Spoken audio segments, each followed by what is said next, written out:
சிவனே சிவனே சுந்தரம் அவனது அழகோ அழகு. சத்யம் சிவனே சிவனே சுந்தரம் அவனது அழகோ அழகு. சிவனது ஞானம் புரிந்து கொண்டவரிடம் மாயை தோற்றே போகும்.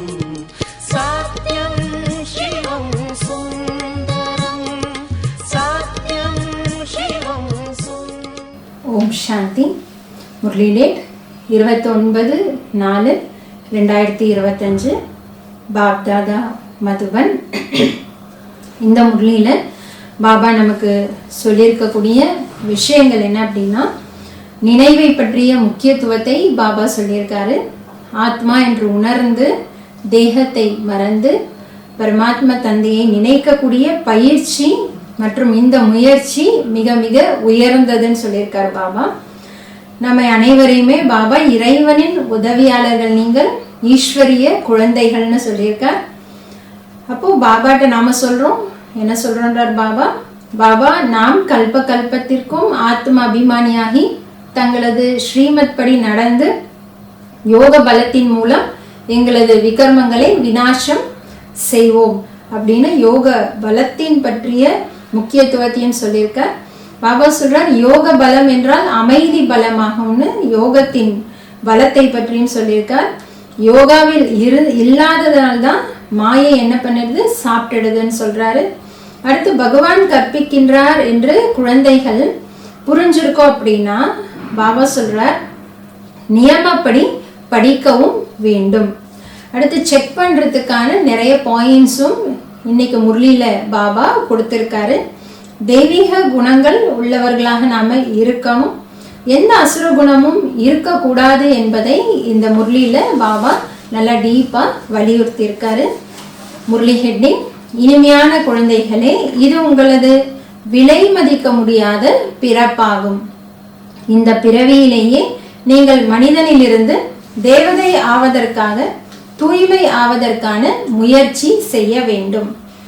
கேள்வி: ஈஸ்வரிய குழந்தை என்று கூறிக்கொள்ளும் குழந்தைகளின் முக்கிய தாரணை என்னவாக இருக்கும்? ஈஸ்வரிய குழந்தை என்று கூறிக்கொள்ளும் குழந்தைகளின் முக்கிய தாரணை என்னவாக இருக்கும்? பதில்: அவர்கள் தங்களுக்குள் மிக மிக இனிமையாக, அதாவது பாபா சொல்ற பால் பாயசம் போன்று இருப்பார்கள். ஒரு பொழுதும் உப்பு நீராக இருக்க மாட்டார்கள். தேக அபிமானத்தில் உள்ள மனிதர்கள் தவறாக தலைகீழாக பேசுவார்கள், சண்டையிட்டு கொள்வார்கள். குழந்தைகளாகிய உங்களிடத்தில் அந்த பழக்கம் இருக்க முடியாது. இங்கு நீங்கள் தெய்வீக குணங்களை தாரணை செய்ய வேண்டும், கர்மாதீத் நிலை அடைய வேண்டும். ஓம் சாந்தி. தந்தை குழந்தைகளுக்கு முதலில் கூறுவது ஆத்ம அபிமானியாக ஆகுங்கள். ஸோ ஃபர்ஸ்ட் டைரக்ஷன் பாபா என்ன கொடுக்குறாரு? ஆத்ம அபிமானியாக ஆகணும். தன்னை ஆத்மா என்று புரிந்து கொள்ளுங்கள். கீதை போன்றவைகளில் என்ன வேண்டுமென்றாலும் கூறப்பட்டிருக்கலாம், ஆனால் அவைகள் அனைத்தும் பக்தி மார்க்கத்தின் சாஸ்திரங்கள் ஆகும். நான் ஞானக்கடல் என்று தந்தை கூறுகின்றார். குழந்தைகளாகிய உங்களுக்கு ஞானம் கூறுகின்றேன். எந்த ஞானம் கூறுகிறார்? சிருஷ்டியின், அதாவது நாடகத்தின் முதல் இடை கடையின் ஞானத்தை கூறுகின்றார். இது படிப்பாகும். சரித்திரம் பூகோளம் அல்லவா? பக்தி மார்க்கத்தில் யாரும் சரித்திர பூகோளம் படிப்பது கிடையாது. பெயரும் பயன்படுத்த மாட்டார்கள். சாது சந்நியாசிகள் அமர்ந்து சாஸ்திரங்கள் படிக்கின்றனர். இந்த தந்தை எந்த சாஸ்திரங்களையும் படித்து கூறுவது கிடையாது. உங்களை இந்த படிப்பின் மூலம் பாபா என்னவாக்குறாரு? இந்த படிப்பின் மூலம் மனிதனிலிருந்து தேவதைகளாக ஆக்குகின்றார். மனிதனிலிருந்து தேவதை ஆவதற்காகத்தான் நீங்கள் வந்திருக்கிறீர்கள். அவர்களும் மனிதர்கள்தான், இவர்களும் மனிதர்கள்தான். ஆனால் பதீத்த பாவனனே வாருங்கள் என்று இவர்கள் தந்தையை அழைக்கின்றனர். தேவதைகள் தூய்மையானவர்கள் என்பதை அறிவீர்கள். மற்ற அனைவரும் அசுத்த மனிதர்களாவர். அவர்கள் தேவதைகளை நமஸ்கரிக்கின்றனர். அவர்களை பாவனமானவர்கள் என்றும் தன்னை தூய்மை இல்லாதவர்களாகவும் புரிந்து கொள்கின்றனர். ஆனால் தேவதைகள் எவ்வாறு தூய்மையானவர்களாக ஆனார்கள்? ஆக்கியது யார் என்பதை எந்த மனிதர்களும் அறிந்து கொள்ளவில்லை. ஆக தந்தை புரிய வைக்கின்றார், தன்னை ஆத்மா என்று புரிந்து கொண்டு தந்தையை நினைவு செய்வதில்தான் முயற்சி இருக்கிறது. எதில் முயற்சி இருக்கின்றார் பாபா? தன்னை ஆத்மா என்று புரிந்து கொண்டு தந்தையை நினைவு செய்வதில்தான் முயற்சி இருக்கிறது. தேக அபிமானம் இருக்கக்கூடாது. ஆத்மா அழிவற்றது. சம்ஸ்காரமும் ஆத்மாவில் தான் இருக்கிறது. ஆத்மாதான் நல்ல அல்லது தீய பழக்கங்களை எடுத்து செல்கிறது. ஆகையால் இப்பொழுது தந்தை கூறுகிறார், ஆத்ம அபிமானிகளாக ஆகுங்கள். தனது ஆத்மாவையும் யாரும் அறியவில்லை. எப்பொழுது ராவண ராஜ்யம் ஆரம்பமானதோ அப்பொழுது இருண்ட மார்க்கம் ஆரம்பமாகி விடுகிறது. தேக அபிமானிகளாக ஆகிவிடுகின்றனர் என்று தந்தை புரிய வைக்கின்றார். நீங்கள் இங்கு யாரிடத்தில் வந்திருக்கிறீர்கள்? இவரிடம் அல்ல, நான் இவரிடம் பிரவேசம் ஆகியிருக்கிறேன். யார்கிட்ட வந்திருக்கோம்? சிவபாபா கிட்ட. பிரம்மா பாபா உடல்ல சிவபாபா பிரவேசம் ஆகியிருக்கார். இவரது பல பிறவிகளின் கடைசியானது இந்த தூய்மையற்ற பிறப்பாகும். பல பிறவிகள் என்றால் என்ன என்பதையும் கூறியிருக்கின்றார். அரை கல்பம் தூய்மையான பிறப்பு, அரை கல்பம் அசுத்த பிறப்பாகும். ஆக இவரும் தூய்மை இல்லாதவர் ஆகிவிட்டார். பிரம்மா தன்னை தேவதை என்றும் ஈஸ்வரன் என்றும் கூறுவது கிடையாது. பிரஜாபிதா பிரம்மா தேவதையாக இருந்தார் என்று மனிதர்கள் நினைக்கின்றனர். அதனால்தான் பிரம்ம தேவதாய நமக என்று கூறுகின்றனர். தூய்மையற்ற நிலையிலிருந்து பிரம்மா பல பிறவிகளின் கடைசியில் தூய்மையாகி தேவதையாக ஆகின்றார் என்பதை தந்தை புரிய வைக்கின்றார். பிறகு நீங்கள் பீக்குவாக இருக்கின்றீர்கள். நீங்களும் பிராமணர்கள் எனில் இந்த பிரம்மாவும் பிராமணன் ஆவார். இவரை தேவதை என்று கூறுவது யார்? பிரம்மா பிராமணன் என்றுதான் கூறப்படுகிறாரே தவிர தேவதை அல்ல. பிரம்மா தூய்மையாக ஆகின்ற பொழுது இவரை தேவதை என்று கூறுவது கிடையாது. எதுவரை விஷ்ணுவாக லக்ஷ்மி நாராயணன் ஆகவில்லையோ அதுவரை தேவதை என்று கூற முடியாது. நீங்கள் பிராமணிகளாக இருக்கிறீர்கள். உங்களை முதலில் சூத்ரனிலிருந்து பிராமணன், பிராமணனிலிருந்து தேவதைகளாக ஆக்குகின்றேன். பாபா சொல்றார், இது உங்களது வைரத்திற்கு சமமான பிறப்பு என்று கூறப்படுகிறது. கர்ம கணக்குகள் இருக்கவே செய்கிறது. ஆக இப்பொழுது தந்தை கூறுகின்றார், தன்னை ஆத்மா என்று புரிந்து கொண்டு தந்தையாகிய என்னை நினைவு செய்து கொண்டே இருங்கள். இந்த பயிற்சி இருக்கும் பொழுதுதான் விகர்மம் விநாசம் ஆகும். தேகதாரி என்று புரிந்து கொண்டால் விகர்மம் விநாசம் ஆகாது. ஆத்மா பிராமணன் கிடையாது. சரீரத்துடன் இருக்கும் பொழுதுதான் பிராமணன், பிறகு தேவதா சூத்ரனாக ஆகிறது. ஆக இப்பொழுது தந்தையை நினைவு செய்வதில் முயற்சி இருக்கிறது. எளிய யோகாவாகவும் இருக்கிறது, எளிதிலும் எளிதாகவும் இருக்கிறது. சிலருக்கு மிக கடினமானதாகவும் தோன்றுகிறது என்று தந்தை கூறுகின்றார். அடிக்கடி தேக அபிமானத்தில் வந்து தந்தையை மறந்து விடுகிறீர்கள். ஆத்ம அபிமானி ஆவதற்கு நேரம் ஏற்படுகிறது அல்லவா? இப்பொழுது அனைவரும் ஏக்ரஸ் ஆகிவிடுவீர்கள். மேலும் ஒரு தந்தையின் நினைவு நிலையாக இருக்கும் என்பது கிடையாது. கர்மாதீத நிலை அடைந்து விட்டால் பிறகு இந்த சரீரமும் இருக்காது. தூய்மையான ஆத்மா லேசாக ஆகி முழுமையாக இந்த சரீரத்தை விட்டுவிடும். தூய்மையான ஆத்மா அசுத்தமான உடலுடன் இருக்க முடியாது.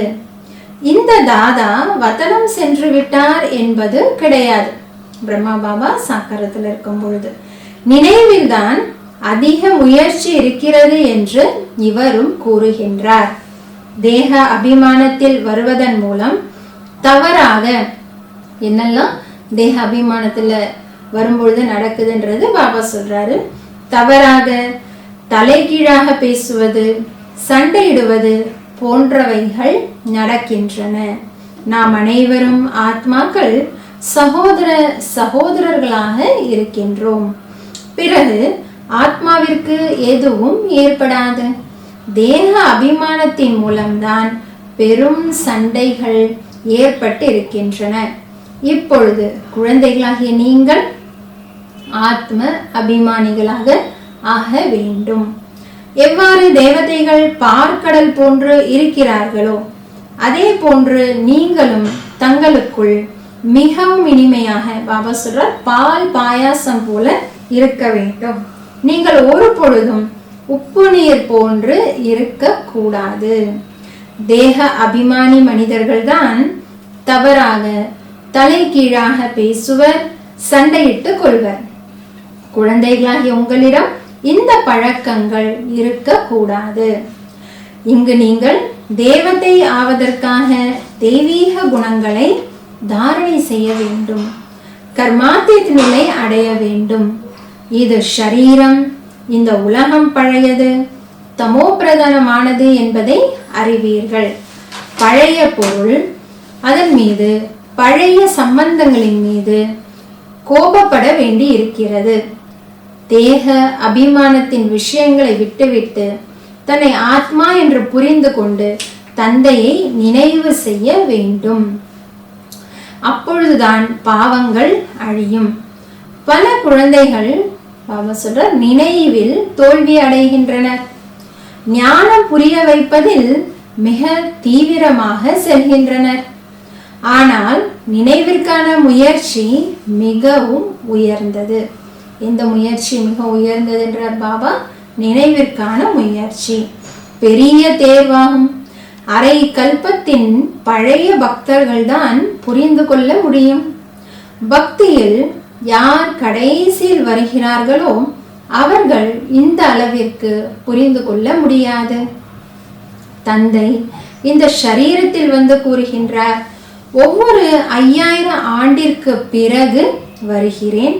எனக்கு நாடகத்தில் பாகம் இருக்கிறது. மேலும் நான் ஒரே ஒரு முறைதான் வருகிறேன். இது அதே சங்கம யுகம் ஆகும். யுத்தமும் எதிரில் இருக்கிறது. இது நாடகம் 5000 ஆண்டிற்கானது ஆகும்.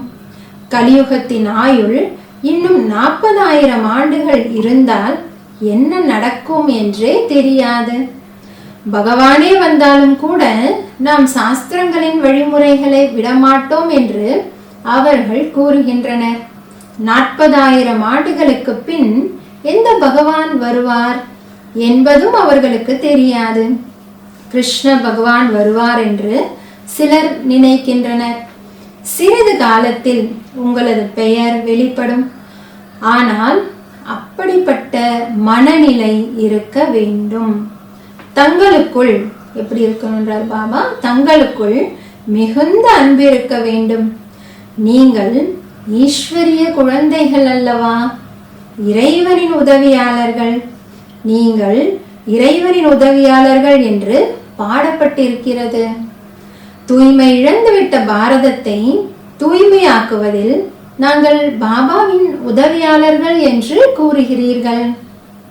பாபா, நாம் கல்ப கல்பத்திற்கும் ஆத்ம அபிமானியாகி தங்களது ஸ்ரீமத் படி நடந்து யோக பலத்தின் மூலம் எங்களது விக்ரமங்களை விநாசம் செய்கின்றோம். யோக பலம் என்றால் அமைதி பலம் ஆகும். யோக பலம் என்றால் அமைதி பலம் ஆகும். அமைதி பலம் மற்றும் அறிவியல் பலத்திற்கும் இடையே இரவு பகல் வித்தியாசம் இருக்கிறது. நாட்கள் செல்ல செல்ல உங்களுக்கு அதிக சாட்சாத்காரங்கள் ஏற்பட்டு கொண்டே இருக்கும். ஆரம்பத்தில் எத்தனை குழந்தைகள் சாட்சாத்காரம் செய்தனர், நடிப்பு நடித்தனர்? இன்று அவர்கள் இல்லை. மாயை சாப்பிட்டு விட்டது. அவர் சொல்றார், யோகாவில் இல்லாததால் மாயை சாப்பிட்டு விடுகிறது. பகவான் நமக்கு கற்பிக்கின்றார் என்று குழந்தைகள் அறிந்திருக்கிறீர்கள் எனில் பிறகு நியமப்படி படிக்க வேண்டும். இல்லையெனில் மிக மிக குறைந்த பதவி அடைவீர்கள், அதிக தண்டனை அடைவீர்கள். ஜென்ம ஜென்மங்களுக்கான பாவிகள் என்று பாடுகின்றனர் அல்லவா?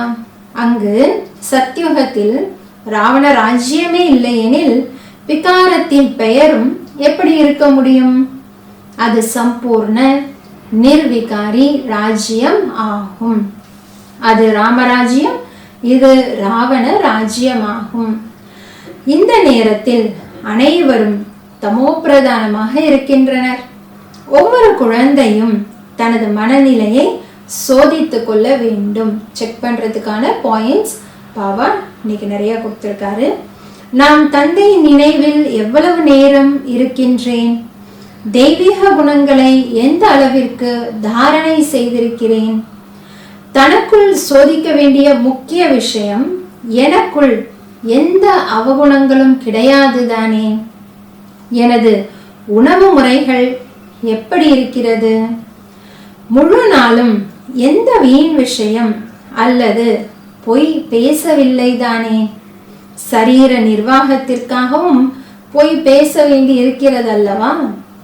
பிறகு மனிதர்கள் தர்மம் செய்யும் பொழுது பாவங்கள் லேசாகி விடுகிறது. நல்ல காரியம் செய்யும் பொழுது அதற்கான பலனும் கிடைக்கிறது. யாராவது மருத்துவமனை திறந்தால் அடுத்த பிறவியில் நல்ல ஆரோக்கியம் கிடைக்கும். கல்லூரி திறந்தால் நன்றாக படிப்பார்கள். ஆனால் பாவத்திற்கான பரிகாரம் என்ன? அதற்காக கங்கையில் குளிக்க செல்கின்றனர். மற்றபடி செல்வத்தை தானம் செய்பவர்களுக்கு அடுத்த பிறவியில் கிடைத்து விடுகிறது. அதில் பாவங்கள் அழிந்து போவதற்கான விஷயம் கிடையாது. அது பணம் கொடுக்கல் வாங்கல் விஷயமாகும். ஈஸ்வரனின் பொருட்டு கொடுக்கின்றனர். ஈஸ்வரன் அல்ப காலத்திற்காக கொடுத்து விடுகின்றார். இங்கு நீங்கள் தூய்மை ஆக வேண்டும் எனில் தந்தையின் நினைவு தவிர வேறு எந்த உபாயமும் கிடையாது. தூய்மையானவர்கள் பிறகு தூய்மை இல்லாத உலகில் இருக்க மாட்டார்கள். அவர்கள் ஈஸ்வரனின் பொருட்டு சுற்றி வளைத்து செய்கின்றனர். இப்பொழுது ஈஸ்வரன் கூறுகின்றார், நான் தூய்மை ஆக்குவதற்காக நேரடியாக வந்திருக்கிறேன். நான் வள்ளலாக இருக்கின்றேன். எனக்கு நீங்கள் கொடுக்கிறீர்கள் எனில் நான் திரும்பி கொடுத்து விடுகின்றேன். நான் என்னிடத்தில் வைத்துக் கொள்ள மாட்டேன். குழந்தைகளாகிய உங்களுக்காகத்தான் கட்டிடம் போன்றவைகள் கட்டப்படுகின்றன. சந்நியாசிகள் தங்களுக்காகவே பெரிய பெரிய மாளிகைகள் கட்டிக் கொள்கின்றனர். இங்கு சிவபாபா தனக்காக எதையும் உருவாக்கி கொள்வது கிடையாது. இதற்கு கைமாறாக உங்களுக்கு 21 பிறவிகளுக்கு புது உலகில் கிடைக்கும் என்று கூறுகிறார். ஏனெனில் நீங்கள் நேரடியாக கொடுக்கல் வாங்கல் செய்கிறீர்கள். பணம் கொடுக்கிறீர்கள் எனில் அது உங்களது காரியத்திற்காகத்தான் பயன்படுகிறது. பக்தி மார்க்கத்திலும் வள்ளலாக இருக்கிறேன். இப்பொழுதும் வள்ளலாக இருக்கிறேன். அது மறைமுகமானது, இது நேரடியானது. எதுவெல்லாம் இருக்கிறதோ அதன் மூலம் சென்டர் திறங்கள் என்று பாபா கூறிவிடுகிறார். மற்றவர்களுக்கு நன்மை செய்யுங்கள். நானும் சென்டர் திறக்கிறேன் அல்லவா? குழந்தைகளால், பாபா சொல்றார், குழந்தைகளால் கொடுக்கப்பட்டதை குழந்தைகளின் உதவிக்கே பயன்படுத்துகிறேன். நான் வரும்பொழுது சிவபாபா சொல்றார், நான் வரும்பொழுது என்னுடன் பணம் கொண்டு வருவது கிடையாது. நான் வந்து இவரிடத்தில் பிரவேசம் செய்கிறேன். இவர் மூலமாக காரியங்கள் செய்விக்கின்றேன். நான் சொர்க்கத்திற்கு வருவது கிடையாது. இவை அனைத்தும் உங்களுக்காகத்தான். நான் எதையும் அனுபவிக்காதவன், எதையும் அடைவது கிடையாது. காலில் விழுங்கள் என்றும் கூறுவது கிடையாது. நான் குழந்தைகளாகி உங்களது மிக தாழ்மையான சேவகனாக இருக்கிறேன். அவரே தாய் தந்தையாக அனைத்துமாக இருக்கிறார் என்பதையும் நீங்கள் அறிவீர்கள். அவர் நிராகாரராக இருக்கின்றார். நீங்கள் எந்த குருவையும் நீங்கள்தான் தாய் தந்தை என்று கூறுவது கிடையாது. குருவை குரு என்றும் ஆசிரியரை ஆசிரியர் என்றுதான் கூறுவீர்கள். இவரை தாய் தந்தை என்று கூறுகிறீர்கள். நான் கல்பத்திற்கு ஒரே ஒரு முறைதான் வருகிறேன் என்று தந்தை கூறுகின்றார். நீங்கள் தான் 12 மாதத்திற்கு பிறகு ஜெயந்தி கொண்டாடுகிறீர்கள். ஆனால் சிவபாபா எப்பொழுது வந்தார், என்ன செய்தார் என்பது யாருக்கும் தெரியாது. பிரம்மா விஷ்ணு சங்கரின் தொழிலையும் யாரும் அறியவில்லை. ஏனெனில் மேலே சிவனின் சித்திரத்தை நீக்கிவிட்டனர். இல்லையெனில் சிவபாபா எப்படி இருக்காரு? செய்பவர் செய்விப்பவராக இருக்கின்றார். யார் மூலம் செய்பவர் செய்விப்பவராக இருக்கிறார்? பாபா சொல்றார், பிரம்மாவின் மூலம் செய்விக்கின்றார். எவ்வாறு வந்து பிரவேசிக்கின்றார், மேலும் செய்து காண்பிக்கின்றார் என்பதையும் குழந்தைகள் நீங்கள் அறிவீர்கள். நீங்களும் இவ்வாறு செய்யுங்கள் என்று அவர் ஸ்வயம் கூறுகின்றார். ஒன்று, நல்ல முறையில் படியுங்கள், தந்தையை நினைவு செய்யுங்கள், தெய்வீக குணங்களை தாரணை செய்யுங்கள். என்னென்ன பண்ண சொல்றார் பாபா? ஒன்று, நல்ல முறையில் படியுங்கள், தந்தையை நினைவு செய்யுங்கள், தெய்வீக குணங்களை தாரணை செய்யுங்கள். எவ்வாறு இவரது ஆத்மா கூறுகிறது, நான் பாபாவை நினைவு செய்கிறேன் என்று இவரும் கூறுகின்றார். பாபாவும் கூடவே இருக்கின்றார். நாம் புதுவுலகிற்கு எஜமானர்களாக ஆகக்கூடியவர்கள் என்பது உங்களது புத்தியில் இருக்கிறது. விகாரங்களை விட வேண்டும், விழிப்படைய வேண்டும். எந்த அளவிற்கு விழிப்படைந்து பிறகு ஷரீரம் விடுவீர்களோ உயர்ந்த குலத்தில் பிறப்பு எடுப்பீர்கள். குலமும் வரிசை கிரமமாக இருக்கும். இங்கும் மிக நல்ல நல்ல குலங்கள் இருக்கின்றன. 4-5 சகோதரர்கள் ஒன்றாக சேர்ந்து இருக்கின்றனர். எந்த சண்டை சச்சரவும் கிடையாது. நாம் அமரலோகம் செல்கிறோம். அங்கு மரணம் என்பதே கிடையாது. பயத்திற்கான விஷயம் எதுவும் கிடையாது என்பது குழந்தைகளாகிய நீங்கள் அறிவீர்கள். இங்கு நாளுக்கு நாள் பயம் அதிகரித்து கொண்டே செல்கிறது. வெளியில் செல்லவே முடியாது.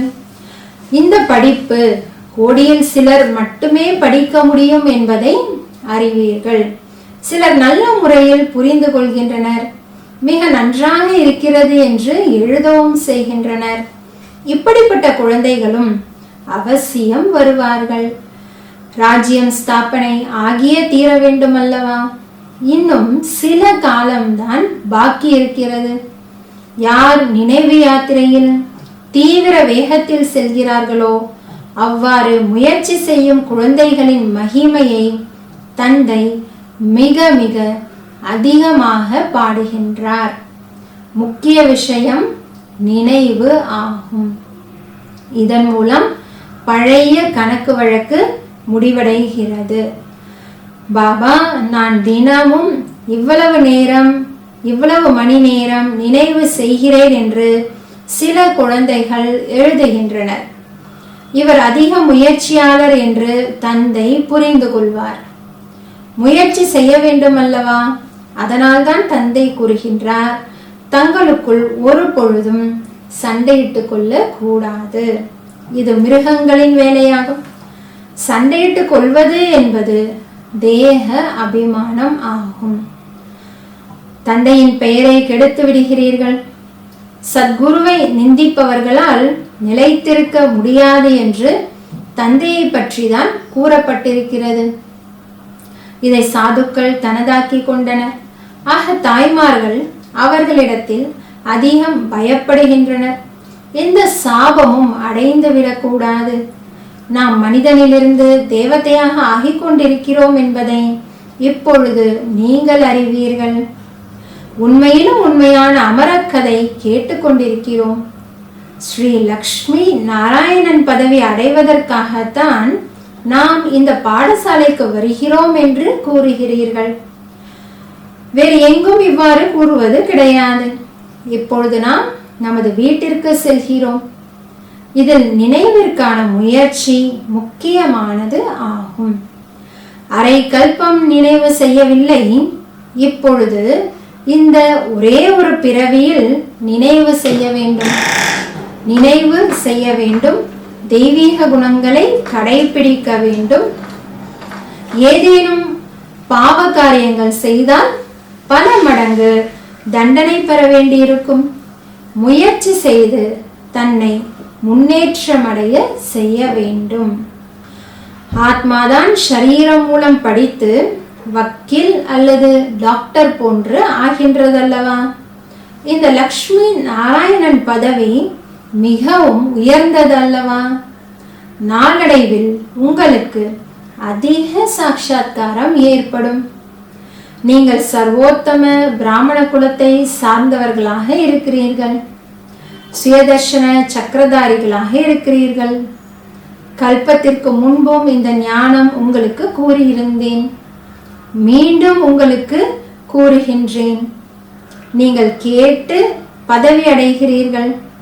பிறகு இந்த ஞானம் மறைந்து போய்விடும். மற்றபடி இந்த சாஸ்திரம் போன்றவைகள் பக்தி மார்க்கத்தினுடையது ஆகும். நல்லது. இனிமேலும் இனிமையான தேடி கண்டெடுக்கப்பட்ட செல்ல குழந்தைகளுக்கு தாய் தந்தையுமான பாப் தாதாவின் அன்பு நினைவுகள் மற்றும் காலை வணக்கம். ஆன்மீக குழந்தைகளுக்கு ஆன்மீக தந்தையின் நமஸ்காரம். ஆன்மீக தந்தைக்கு ஆன்மீக குழந்தைகளின் நமஸ்காரம். தாரணைக்கான முக்கிய சாரம்: தனக்குள் சோதித்து கொள்ள வேண்டும். நான் தந்தையின் நினைவில் எவ்வளவு நேரம் இருக்கிறேன்? பாபா இதில் நிறைய செக் பண்ணுறதுக்கான பாயிண்ட் கொடுத்துருக்காரு. முதல் பாயிண்ட், நான் தந்தையின் நினைவில் எவ்வளவு நேரம் இருக்கிறேன். தெய்வீக குணங்களை எந்த அளவிற்கு தாரணை செய்திருக்கிறேன். எனக்குள் எந்த அவகுணங்களும் கிடையாது தானே. எனது உணவு முறை நடத்தைகள் ராயலாக இருக்கிறதா? வீண் விஷயங்களை பேசுவதில்லை தானே. பொய் பேசுவது கிடையாது தானே. இரண்டாவது பாயிண்ட், நினைவு சாட்டை அதிகப்படுத்துவதற்கு பயிற்சி செய்ய வேண்டும். நாம் அனைவரும் சகோதர சகோதரர்கள். தேக அபிமானத்திலிருந்து தூர விலகி இருக்க வேண்டும். தனது மனநிலையை ஒருமுகப்படுத்திக் கொள்ள வேண்டும். இதற்கு நேரம் கொடுக்க வேண்டும். வரதானம்: 5 தத்துவங்கள் மற்றும் 5 விகாரங்களை தங்களது சேவாதாரியாக ஆக்கிவிடக்கூடிய மாயையை வென்ற சுயராஜ்ய அதிகாரி ஆவீர்களாக. 5 தத்துவங்கள் மற்றும் 5 விகாரங்களை தங்களது சேவாதாரியாக ஆக்கிவிடக்கூடிய மாயையை வென்ற சுயராஜ்ய அதிகாரி ஆவீர்களாக. இப்படி சத்யுகத்தில் விஸ்வ மகாராஜா மற்றும் விஸ்வ மகாராணியின் ராஜ உடையை தாசதாசிகள் பின்னால் தூக்கி எடுத்துக்கொண்டு நடப்பார்கள். அதே போல சங்கமயுகத்தில் குழந்தைகளாகிய நீங்கள் மாயை வென்ற சுயராஜ்ய அதிகாரியாகி பட்டங்கள் என்ற ஆடையினால் அலங்கரிக்கப்பட்டு இருந்தீர்கள் என்றால் இந்த 5 தத்துவங்கள் மற்றும் 5 விகாரங்கள் உங்கள் ஆடையை பின்னாலிருந்து தூக்குவார்கள். அதாவது அடிமையாக ஆகி நடப்பார்கள். இதற்காக திட சங்கல்பம் என்ற பெல்ட் மூலமாக பட்டங்கள் என்ற ஆடையை இறுக்கமாக ஆக்கிக் கொள்ளுங்கள். பல்வேறு ஆடைகள் மற்றும் அலங்காரத்தின் பொருட்கள் மூலம் அலங்கரிக்கப்பட்டு தந்தையின் கூடவே இருந்தீர்கள் என்றால் இந்த விகாரங்கள் மற்றும் தத்துவங்கள் பரிவர்த்தனையாகி சகயோகி சேவாதாரி ஆகி விடுவார்கள். ஸ்லோகன்: எந்த குணங்கள் மற்றும் சக்திகளின் வர்ணனை செய்கிறீர்களோ அவற்றின் அனுபவங்களில் மூழ்கி விடுங்கள். எந்த குணங்கள் மற்றும் சக்திகளின் வர்ணனை செய்கிறீர்களோ அவற்றின் அனுபவங்களில் மூழ்கிவிடுங்கள். அனுபவம்தான் எல்லாவற்றையும் விட பெரிய அத்தாரிட்டி ஆகும். அனுபவம்தான் எல்லாவற்றையும் விட பெரிய அத்தாரிட்டி ஆகும். அவ்யக்த சமிக்கை கம்பைன்ட் ரூபத்தின் நினைவினால் எப்பொழுதும் வெற்றியாளர் ஆகுங்கள். பாபா சொல்றாரு, சுயம் தங்களை தந்தையுடன் இணைந்து இருப்பதாக நினைக்கும் பொழுது அழியக்கூடிய துணையாளர்களை அமைத்து கொண்டு விடுவதற்கான எண்ணம் முடிந்து போய்விடும். ஏனெனில் சர்வசக்திவான் பாபா துணையாளராவார். எப்படி சூரியனுக்கு முன்பு இருள் நிலைத்திருக்க முடியாதோ அதே போல சர்வசக்திவானுக்கு முன்னால் மாயையின் எந்த ஒரு வீணான சங்கல்பம் கூட நிலைத்திருக்க முடியாது. எந்த ஒரு எதிரி கூட தாக்குவதற்கு முன்பு தனியாக ஆக்கிவிடுவார். எனவே ஒரு பொழுதும் தனியானவர் ஆகாதீர்கள். ஓம் சாந்தி.